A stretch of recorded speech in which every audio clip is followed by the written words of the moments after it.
tingin sa unang paghaharap. Sa preliminary investigation sina Nadia Montenegro at Annabel Rama. Kaugnay ito ng dalawang kaso ng libel na isinampa ni Nadia. Pero nang isara na ang pinto, pumutok ang galit at narinig ang sigawan. Dito umiiyak na lumabas ang dalawang anak ni Nadia. Sunod namang lumabas si Annabel.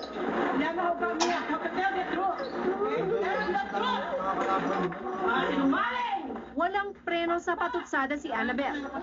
Matatandang nag-ugat ang awayan ng dalawa sa pagkalas ng mga anak ni Nadia mula sa management ni Annabel.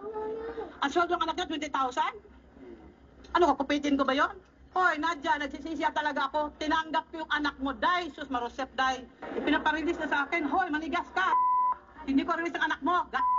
Nang gagalaiti rin si Annabel sa akusasyong binugaw niya ang mga anak ni Nadia. Gayong siya umano ang humubog sa mga ito. Baka drug test ka. Baka mali ang ininom mong drugs. Magpa-check up ka sa utak mo. Baka ang tornilyo maluwag na. Sinungaling. Ang binibirang si Nadia, ipinaliwanag ang paglabas ng mga anak sa pagdinig. Nasa korte na, ganun pa rin. Wawala, minumura ako, montik pa akong sapukin.